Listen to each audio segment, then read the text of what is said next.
Welcome to another exciting episode of Up to Mischief. In this episode, crew completes Lightning McQueen and gets ready for the first test run.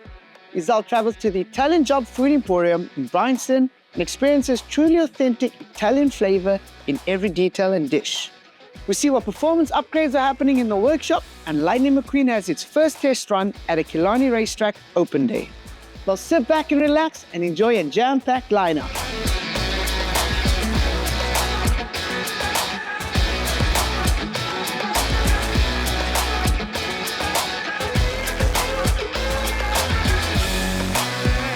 Alright, so this is a GT2. It's a 996 GT2. You've got the fried eggs with the bacon, headlights. It's a two-wheel drive, turbocharged Porsche. It's come down from Joburg, and they want us just to check the tune. It's apparently got 600 horsepower, so we'll see how much it makes. And we need to check the fueling and the tune that's on the car. So we're not necessarily going to tune it. We just want to check if it's safe, if it's making good power and it's safe, then it's 100%. We don't have to do anything to it, but rather just to check it and not have a broken engine.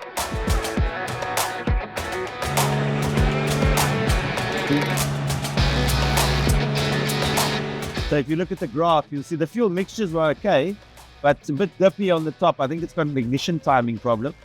So we're going to have a look at that. We'll have a look at what it's boosting and then what the ignition timing is doing. The fuel mixtures are okay.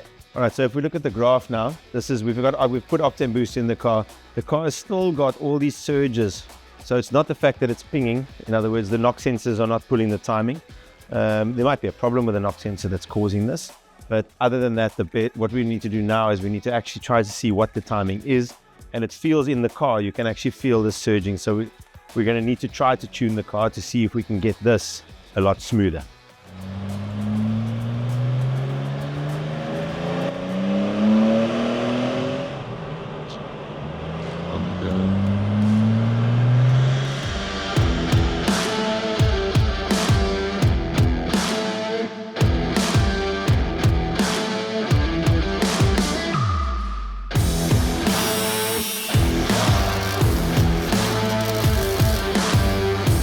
Hello, Wayne.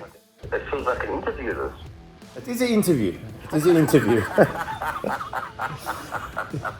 So, Wayne, we're busy talking about how we're going to get Lightning McQueen finished for this Lemons race. I know you said to me the other day you wanted to help with the car if we needed help, but we need to come up with a plan on the car. The car's got to go for spraying in the engine bay on Monday, but there's going to be a heap of stuff to do on it to try and get it finished by the race. Okay.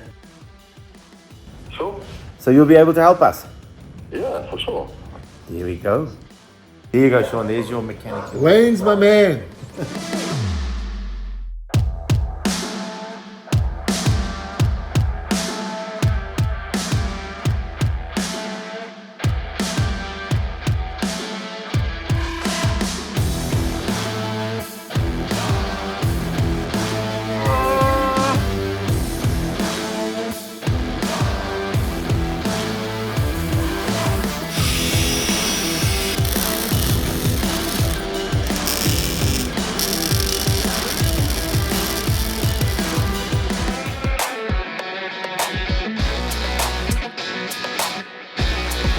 As you can see behind me, look what is here.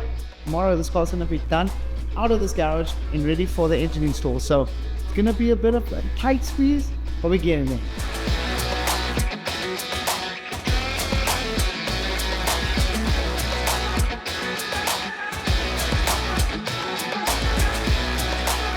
Alright, what's up people? We are making our way to Amlay's Bodyworks. We're going to fetch Lightning McQueen. We're going to see how these. It's the final one. Herman is very excited for Lightning McQueen to come back. It's going to look beautiful. Check it out. Lightning McQueen is looking beautiful. I don't think it's looked this beautiful in its lifetime.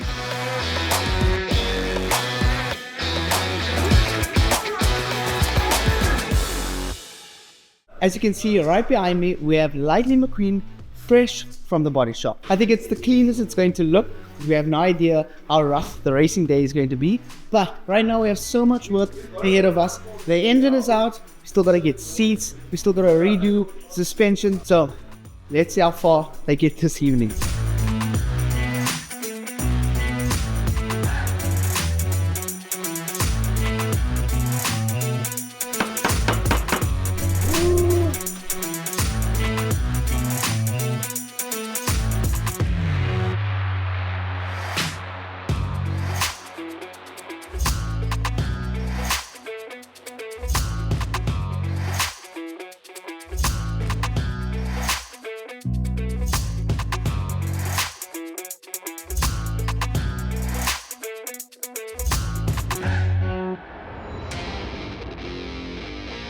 The guys have been hard at work for about 3, maybe even 4 weeks, every night to get this car ready for the Mischief 9-hour. It's crunch time and she has to start tonight. I'm confident and dare I say comfortable that it will start as well. So let's see what happens. That was pretty cool. Started super easy. We cranked it for oil pressure the other day, and we fired the engine up on the other ECU just to see that there's no leaks and things. So, but that's just the basic settings on this ECU, and it started, so that's good. Now we just got to get the alternator charging, and then we can just put a driving map on it, and we need to get some kilometers onto the engine, which we'll do on the dyno, just to break in the rings and then boost it.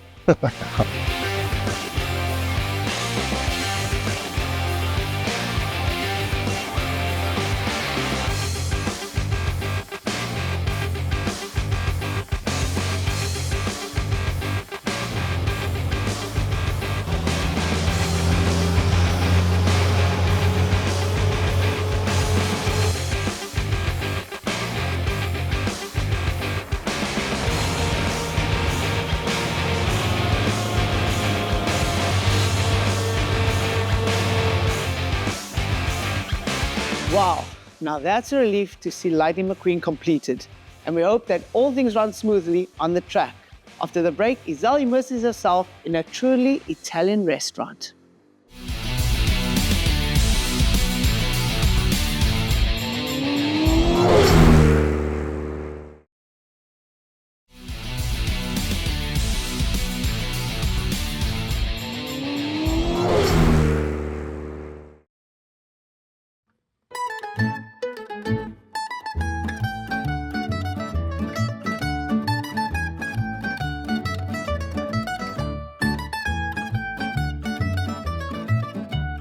Sometimes in your travel, you have to make a trip through the urban jungle. But not to worry, there's always these hidden gems called like the Italian job that really makes it worth your while.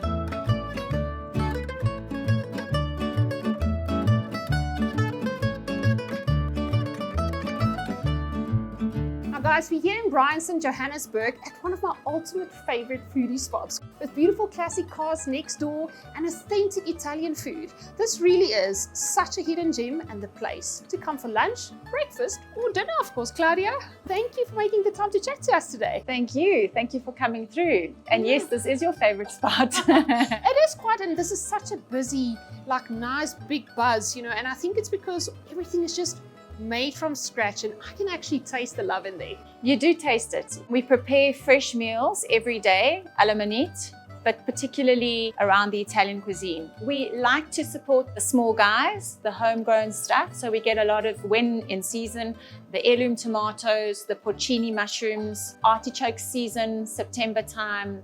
This place is filled with fresh artichokes. There is so much to explore and we like to put it out, and that's where the specials board comes in. That's our daily menu, literally.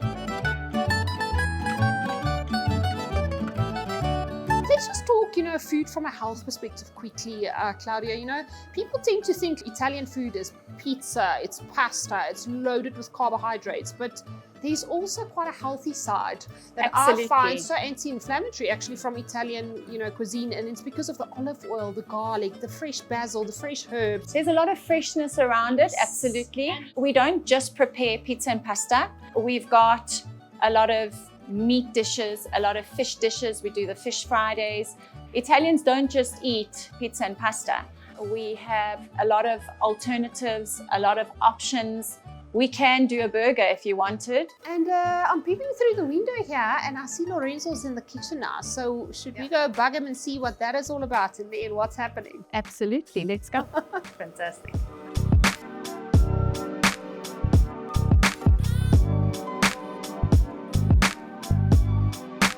Now, Lorenzo, I've got the grilled and pickled vegetables here with me. It's obviously one of my favorite ingredients here in your store, but what are you going to prepare for us today?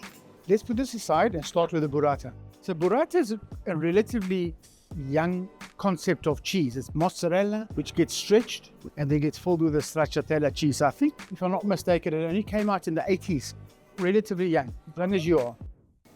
As young as I am. I like It's a natural thing. The three colors of the Italian flag, the white, the red, and the green.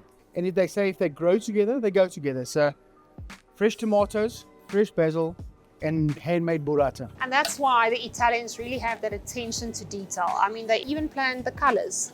Correct, yeah. So it's good tomatoes, good cheese, fresh basil, the best olive oil, and all you need is salt and pepper. Maybe some balsamic vinegar. That's all you need. Keep it simple. Yes, absolutely. All right, let's go. So we just slice this very thin. So you can see very, very thin. And we start with decorating the plate. Good olive oil, salt, season that. And then we start just putting them in a plating ring to keep it nice and neat. Oh, I've always wondered how you get it so perfect.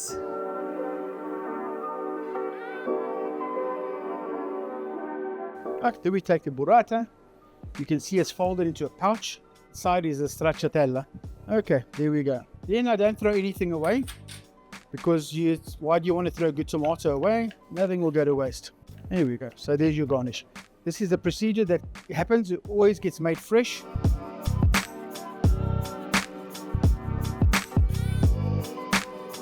Parsley, bit of salt.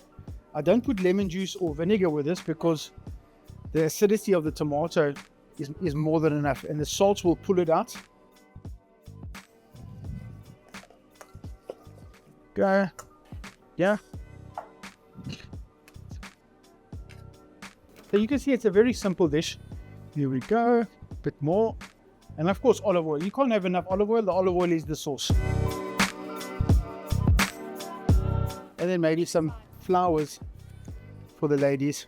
And of course, some black pepper. I'm such a big fan of ground black pepper. Love to add it to everything.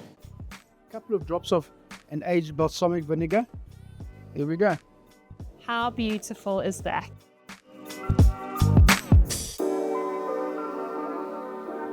Okay, so the next one is going to be your favorite. You normally have this. Yes, so when I come here, this is by default always my favorite meal. I mean, I love vegetables. I like pickled vegetables, and I'm in love with grilled vegetables. And this really just brings all three of my favorite elements together. Our vegetables, you know, it's so important that when you're eating vegetables, you always eat them in season so that you get the best nutritional value out of it. Brinjals are done fresh, grilled on the flame, so it gives you a nice smoky flavor.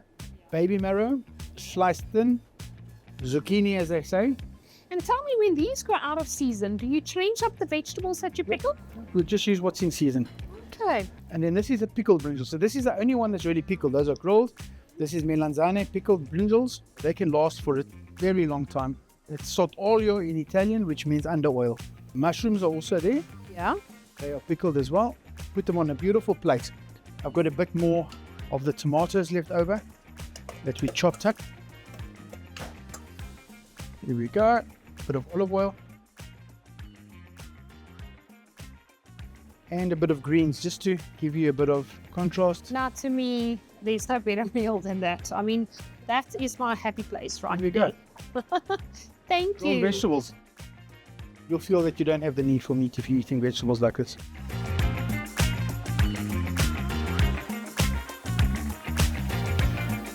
And there we go, people. Make your way here to the Italian Job right here in Bryanston for some good quality, authentic Italian food.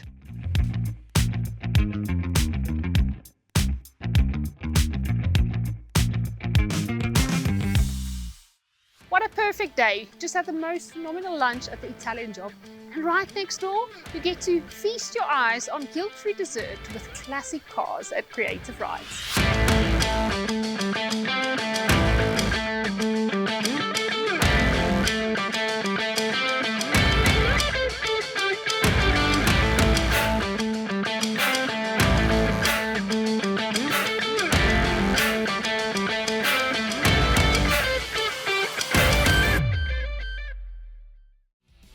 Who needs to go to Italy when Bryanston is just around the corner?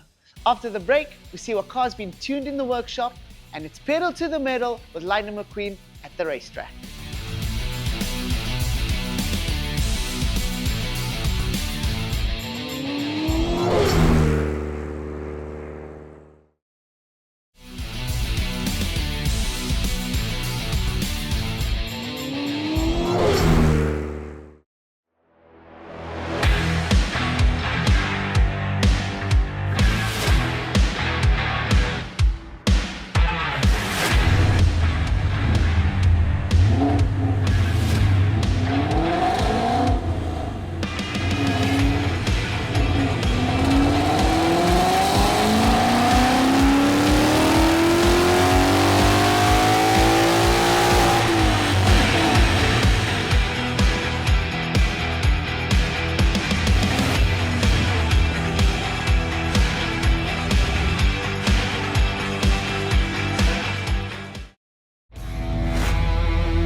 It's a LS2 6-liter V8 with a Whipple charger on it. So it's got a supercharger kit added to it. They've just changed the pulley size actually to drop the boost a bit because it's a standard engine, and it was the engine was done in Johannesburg, and where there's less air pressure, so they had more boost, but now they've moved down to the coast, so they needed to drop the boost pressure a little bit, so they put a bigger pulley on the charger, and now we just need to tweak the fueling.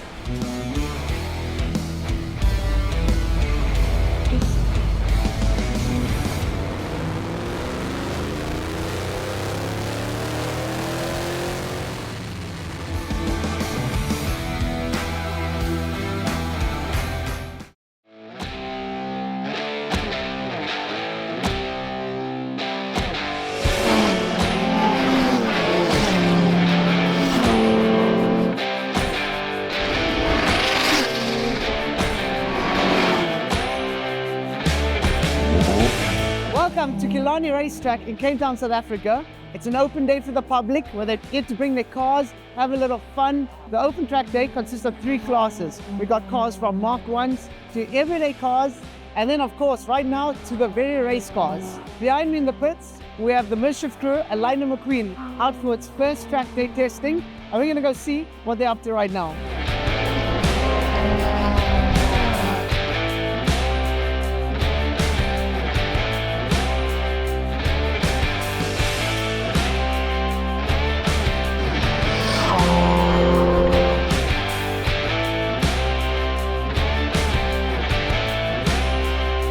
So here we are at Killarney. We've had our first practice session. Went really well. The car, Lightning McQueen held together good. We had a bit of a problem with the wastegate. It's a pity when you buy a brand new part and it fails. What the wastegate does, which we've got a problem with now, is it controls the boost. And some of the bolts inside it came loose, which we never tightened. Like I said, it was a new part. But we've luckily got a boost limiter. There's a safety feature on our management system that protects the engine. So we started hitting the boost limiter, and we came back in, and the wastegate was coming apart. So we're just busy putting it back together. Handling of the car is also good. We're struggling a little bit with the tires. They're a different tire, road tire versus the race tires we're used to using. So we've made some suspension changes. But as a whole, the car's running really, really well. The team has done a fantastic job.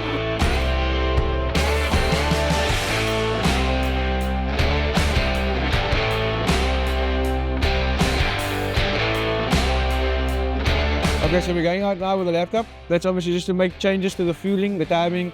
We're monitoring air temperature and water temperature, and then we can make whatever changes we want to make while we're out testing. So where we want the car to be after this session is to make sure that it's safe on the fueling, that there's no overboosting, and then we're not going for lap times now to break any records, but we need to get Sean and Matthew and Naeem to drive the car to get used to it. So this should be the last session of tuning, and then they're ready to drive.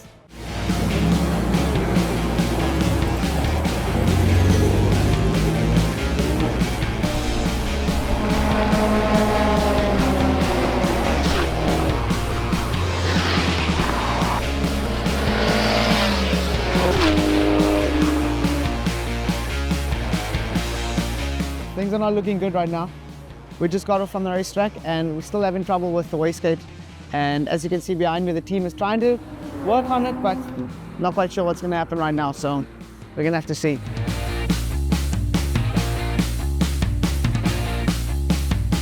All right, so what we've got now is we've managed to fix the boost problem. The boost is boosting half a bar, which is what we wanted. But we've got this sneaky misfire that's creeping in. We've checked the spark plugs, we've checked the coil, the leads. I think it's actually the valve springs that can't control the valve. So there's a little bit too much boost pressure, back pressure on the exhaust. So I think we're going to need double valve springs to sort that problem out. But because it's a Lemons car at 55 grand, we try and save money where we can. So we're running standard valve springs, but we're going to have to put double valve springs in, and that should solve the problem, but it can't be done today.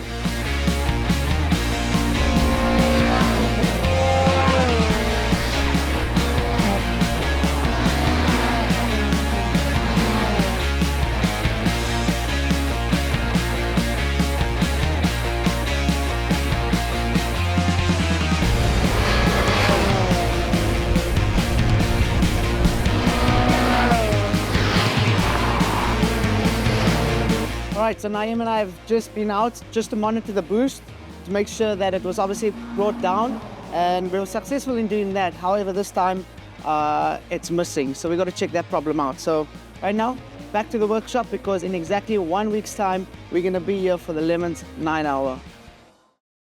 Okay, so the crew is going to have to work another couple of late nights to make sure everything is ready for the Lemons 9 hour. In the next episode, the crew scrambles to get Lightning McQueen ready for the Lemons 9 hour race. Izelle discovers Aroma Coffee in Hazelwood, a cozy spot where healthy food, delicious coffee, and creamy gelato come together beautifully. We see what performance upgrades are happening in the workshop and share the excitement of the Lemons 9 hour race. For more information, visit our website, uptomischief.co.za. Follow our social media links. See you on the next episode.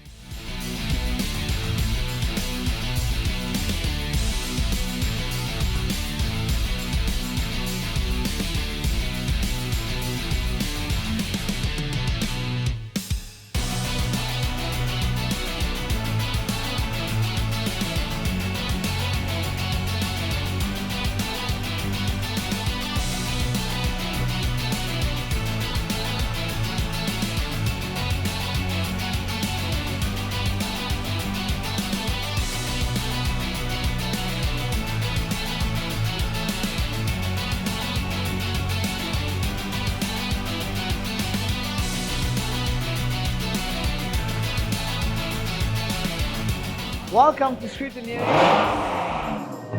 We heard that right.